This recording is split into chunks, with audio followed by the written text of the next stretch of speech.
Observons l'effet d'une bobine d'inductance grand L égale 10 Henry dans un circuit. Ce circuit comporte un générateur de 10 volts, un interrupteur et une résistance de 1 ohm. Nous allons visualiser la tension aux bornes de cette résistance.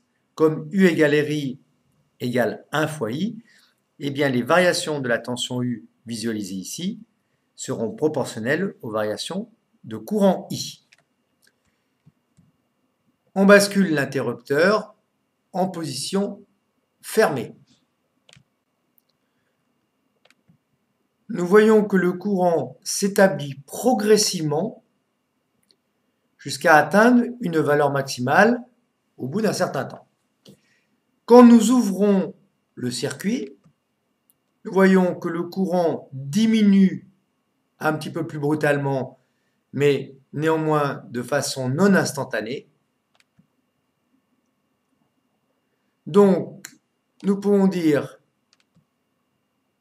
qu'une bobine s'oppose aux variations brutales de courant dans un circuit.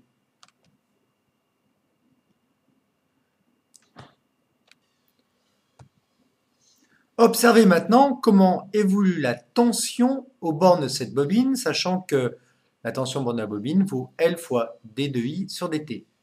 Inductance fois la dérivée du courant I par rapport au temps. On bascule l'interrupteur sur ON. On voit que la tension aux bornes de la bobine diminue rapidement jusqu'à obtenir la valeur de 0 volts. Pourquoi? Eh bien, nous voyons que le courant I en régime permanent est constant, puisque U égale RI 1 fois I. On a donc I égale 10 ampères dans ce cas-là.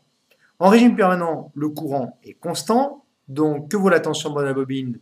Eh bien, L fois la dérivée du courant par rapport au temps. Comme I égale constante, la tension de la bobine est nulle.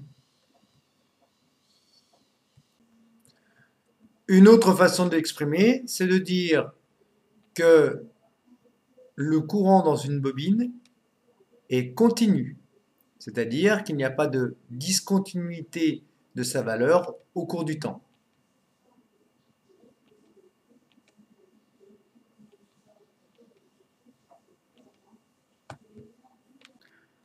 En conclusion, soit un circuit RL auquel on fait subir un échelon de tension, à T égale 0-, l'interrupteur est ouvert, et à T égale 0+, l'interrupteur est fermé. On observe alors une continuité du courant dans le circuit RL, c'est-à-dire que I en 0-, qui vaut 0, est égal à I en 0+, qui vaut toujours 0.